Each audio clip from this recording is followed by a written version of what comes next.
This is the IELTS listening test. You will hear a number of different recordings, and you will have to answer questions on what you hear.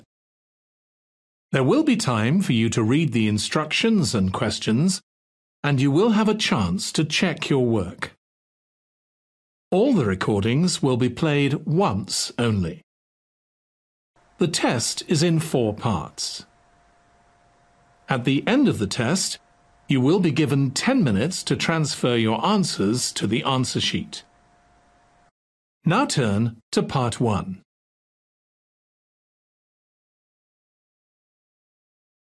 Part 1. You are about to hear a conversation between a man and a woman who are having a discussion about enrolling in a university course. First, you have some time to look at questions 1 to 7.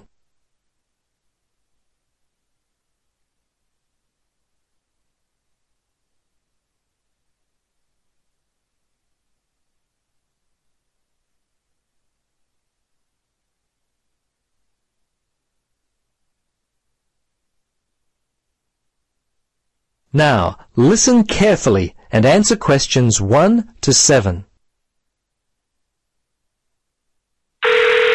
Registrar's office, this is Pam. Yes, hello. I'm calling about enrolling to study at the university. This is the right number? Yes, this is Mitchford University admissions. What would you like to know? Well, basically I need to know what I have to do to be enrolled as a student. You see, I'm currently studying education at another school. I've just finished my first year, but I'm not really enjoying it. I think I'm more interested in accounting. My dad teaches maths, so I thought it might be a good choice. Well, better than business anyway. Okay. Have you received a registration pack? No? How can I get one of those? Well, you've got to have one to register. You can enroll at the university at any time after you receive a registration pack. These are usually available from September for first-year and transferring students, and from November for returning students. On the basis of the information contained in the registration pack, you should attempt to make a firm choice about which courses to study before completing your form. I see. So I've only got a month to get my registration pack in. Can you send me one? Sure. If you are close to a high school, the registration pack and university prospectus are available from the Careers Advisor. Would that be helpful? Well, the closest school's too far away and I haven't got a car. Are there any other ways you can send it to me? Well, for prospective students who have already left school, the registration pack and prospectus are available from the university information line. But that might not be of help for you? No, not really. I'll tell you what. Why don't you give me your contact details and I'll send a pack out to you. At least that would be a start. Okay, sounds good. Right. Firstly, what's your name? Richard Dreyfus. That's Dreyfus. Your address there, Richard? Unit 12, 15 Sportsman Avenue. That's Sportsman, Mermaid Beach. 4554. And your telephone? Yes, I won't give you my home. Mobile's best. 0414. Hang on a minute, I don't call myself usually. I think it's 0414 658 339. Yes, that's it. Okay, now, do you have email? Yes, I do. It's Dreyfus, my last name, at igo. That's IGO.com. All lowercase letters, of course. Before you listen to the rest of the conversation, you have some time to look at questions 8 to 10.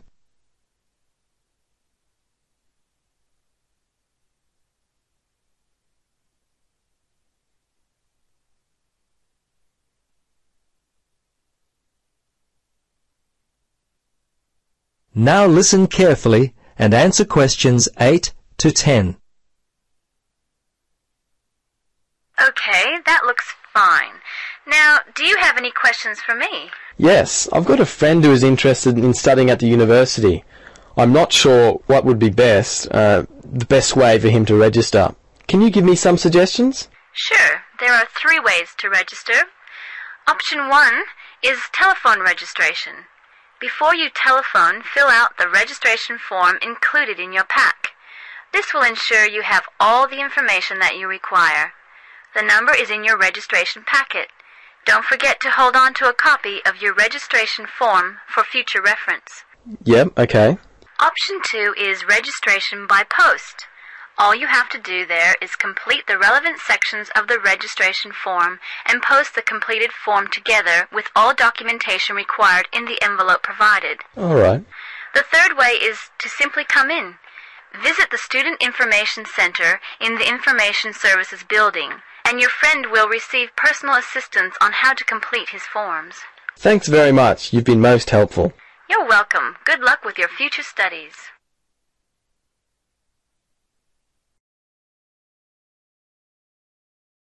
That is the end of Part 1. You now have 1 minute to check your answers to Part 1.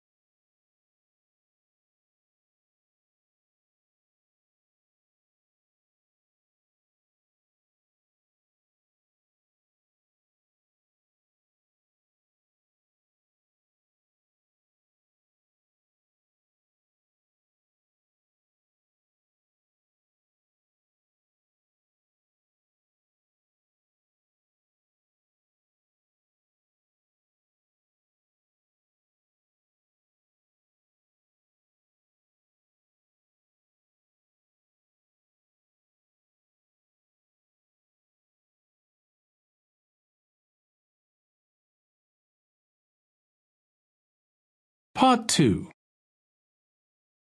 You will hear the organiser of a group holiday talking to the group before they arrive at their destination. First, you have some time to look at questions 11 to 16.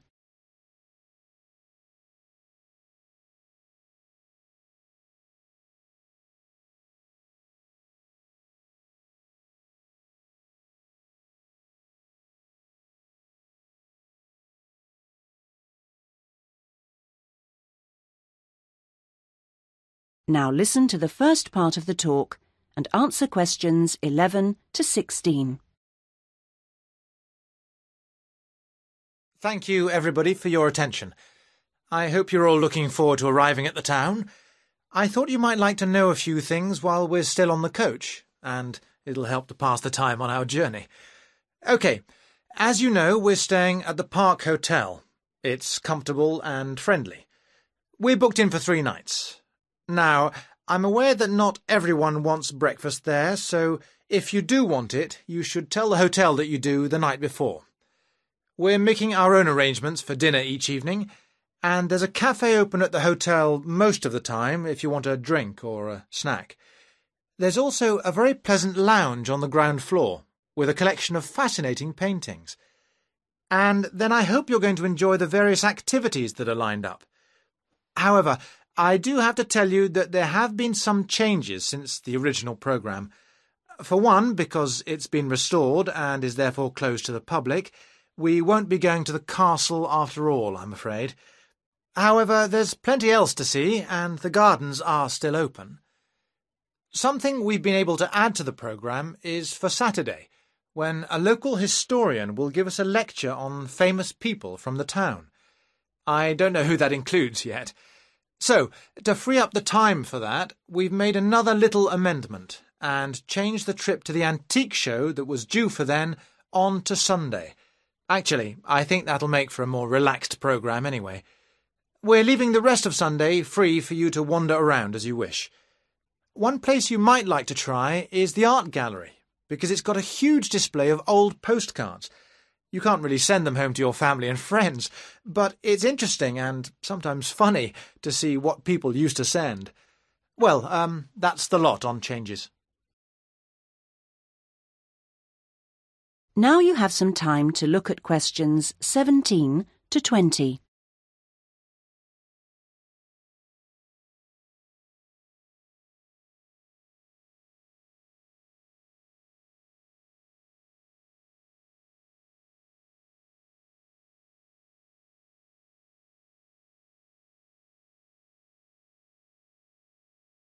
Now listen to the rest of the talk and answer questions 17 to 20. I thought it could be useful to try and get your bearings now, before we actually arrive, so I'll give you a few pointers on your maps. OK, first things first. The Park Hotel, because I assume you'll want to deposit your luggage before anything else. We'll be driving into the town from the west and stopping at the bus station. To get to the hotel, just go straight down the high street towards the railway bridge, and after the bridge, if you go left, you'll soon see it on the right. As I say, it's a nice place. You can check in, see your rooms, relax a little. There are a couple of interesting little shops nearby. There aren't any internet facilities at the hotel, I'm afraid, so if you want to send any emails, you'll need to get yourselves to the internet cafe. In fact, if you want to do that first, it's easy because it's near the bus station, on the corner towards the right of Curtis Lane and Kramer Street. So, once you've done that, well, if you do that, then I suppose you'll be ready to do a bit of exploring. You've got your basic maps, but you may want to get more information, and the Tourist Information Office is the place to do that. It's up around the train station area. From the bus station, you could go up any of the streets to the left, Cadogan Road, Earl Street, or Duke Street. The office is directly facing the train station on the corner with Earl Street. They've got all sorts of brochures and leaflets about local attractions and tickets for sale. They even sell some locally produced jams and chocolates. And a last pointer at this stage is our venue for dinner tonight, the Royal House restaurant. This is conveniently located in the very centre of town. In fact, you'll no doubt pass it as you're walking around beforehand. In relation to the bus station, it's not far. Going down the High Street, if you pass the corner with Cromwell Road, then the next junction is a crossroads with Duke Street and Runton Road, and it's there. You'll be able to see its rather grand entrance over on the left corner. The food and the service there are both excellent, so it promises to be an enjoyable evening. Well, we're just coming into the town now, so...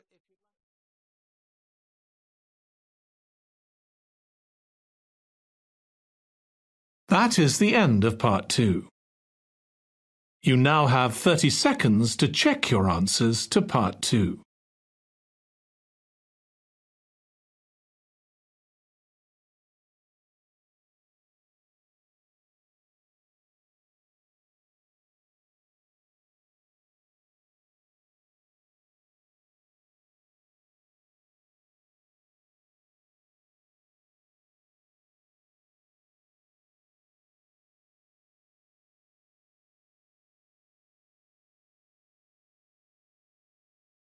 Part 3.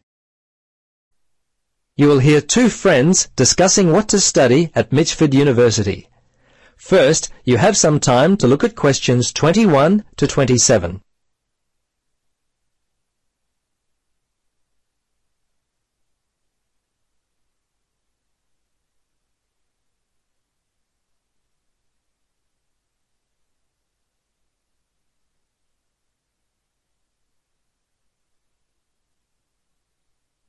Now listen carefully and answer questions 21 to 27. Hello, Gloria. Hi, Paul. I just heard that you're studying psychology this year. At the moment, that's true, but to be honest, I'm not sure exactly what to study. You're in your third year at university. Do you have any advice for me? Well, it's a difficult question for me to answer, but I do have some ideas, based upon my personal experience, that may be of help. Anything would be helpful at this point. I'm feeling a little worried about what I should do. Well, there are a few things that I would recommend. Firstly, ask yourself, what do you really enjoy studying? For example, maths, English, science? This will help you decide what course you should do. The university handbook lists all the courses available. You should take some time to look at it. A couple of my friends spoke with recent graduates of courses which took up a lot of time. Another thing which took a lot of time was an interview at the Dean of Academic Affairs office. They're always so busy there. Unless you've got a lot of time, I wouldn't bother with either of those ideas. Okay. Gloria, I understand there are some excellent publications that I can look at which will help answer my questions. But the trouble is, I'm having a real hard time locating them. Do you know where I might be able to go? Yes, I encountered this very same problem when I was deciding on what to study. I managed to locate a few excellent books that really helped me to decide what was best for me. Now, some of the details will be a little inaccurate. That's no problem. If you could just remember the titles, I'll be able to look them up at the university library. Now, let me just get my pen. Okay, ready? All right.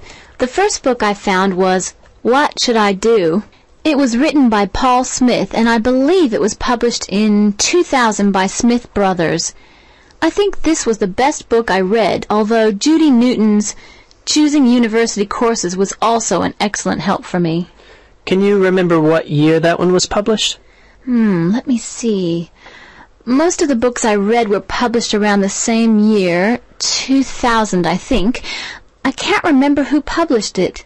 I think it was Printers Limited. You'll have to check that one out yourself.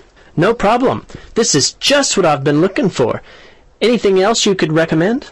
Yes, there was one other book which I remember because my cousin works for the publishers Brown and Tate. He started there in 2002. Anyway, the book's called Surviving University and was written by Julie White. It's an excellent book which came out in 2004. I certainly recommend it. Before you hear the rest of the conversation, you have some time to look at questions 28 to 30.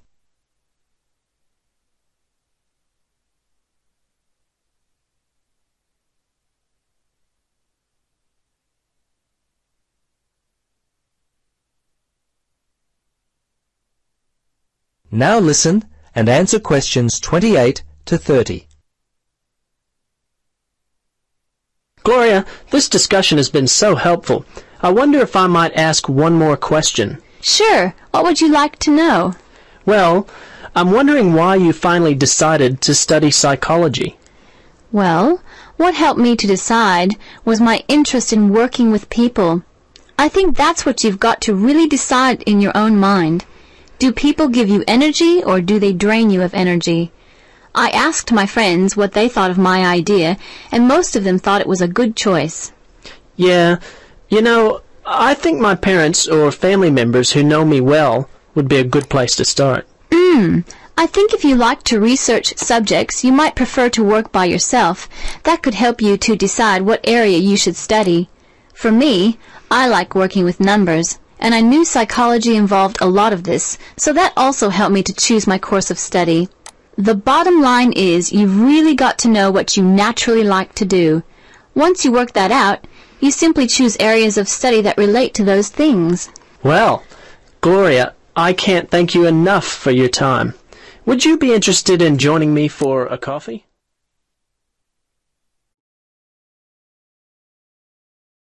That is the end of part 3. You now have 30 seconds to check your answers to part 3.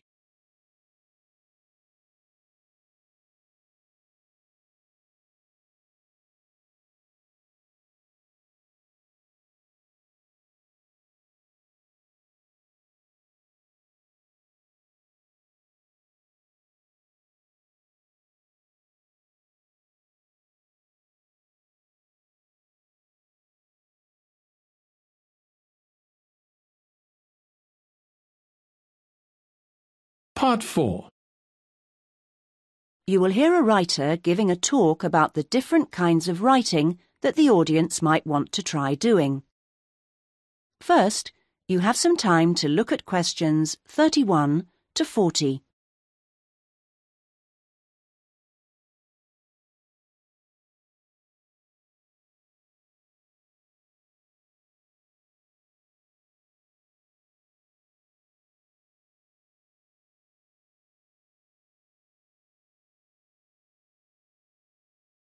Now listen and answer questions 31 to 40.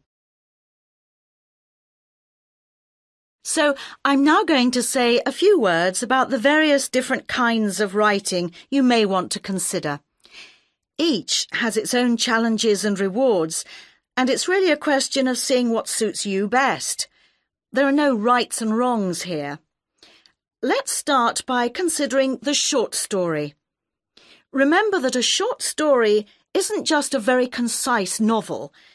There are 3 basic styles: the story itself, the slice of life section, and the surprise type, and all of them are equally valid as treatments of the genre. When producing a short story, you don't have time for a slow build-up of interest, so you need to get in there straight away and begin with a crisis. Then there's non-fiction, which can sell very well, with biographies in particular frequently hitting the bestseller lists. It's important, however, to be sure your chosen topic is genuinely interesting to people, and you know enough about it to do it justice.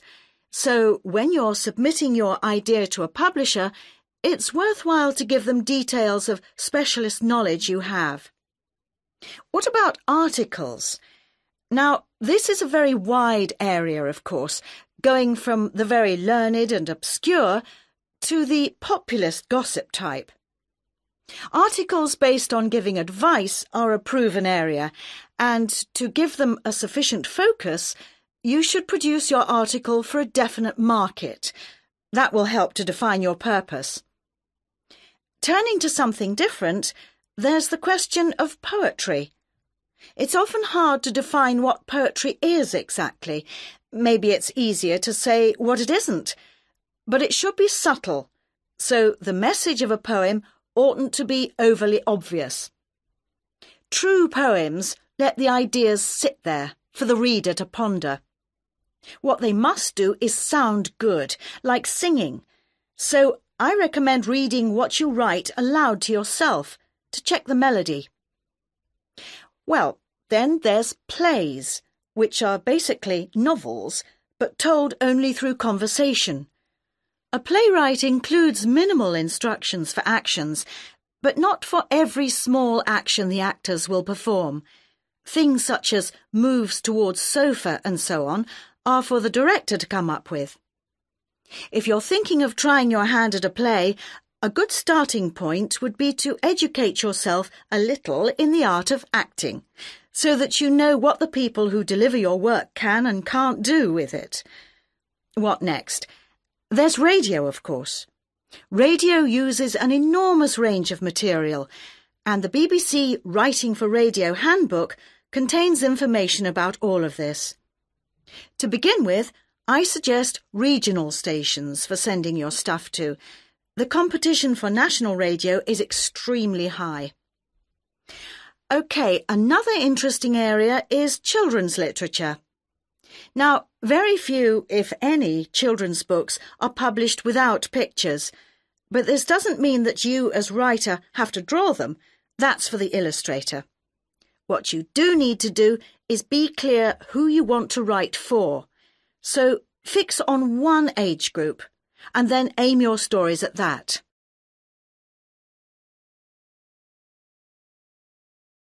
Right, I've saved what I consider to be the best and the hardest till last, the novel.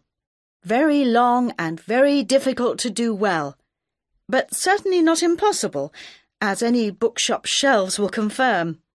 One of the first things to decide is from what point of view you will tell your story. A popular choice is the first person, and this technique certainly gives a sense of immediacy for the reader, while many new writers find it easier to project themselves into their main character if they can write in his or her name. But that assumes, of course, that the main character is somehow like the writer, which may or may not be the case. Meanwhile, if your book is all narrated by I, you can only put into your story things which are experienced by that character, which may prove to be rather restricting. Now, there are all sorts of pitfalls for the novelist, and many of them relate to the issue of providing a balanced narrative. Every time you introduce a character into the story, you have decisions to make. Of course, you want to populate your landscape with a variety of people to maintain interest, but don't feel you have to decorate every one of them in elaborate detail. The same goes for irony. All too often, an inexperienced writer will create a strong ironic situation and then spoil it by spelling out what they mean by it, as if readers were too stupid to understand. A few contrasting details should serve to make the point clear. A big challenge for new novelists is dialogue.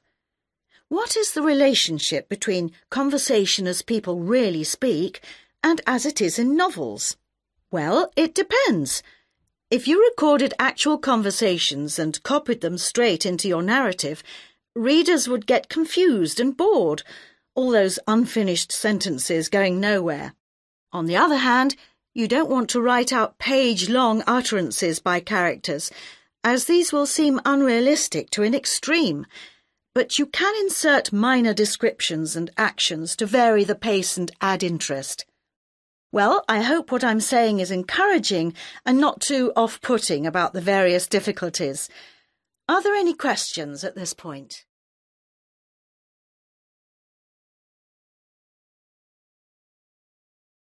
That is the end of Part 4.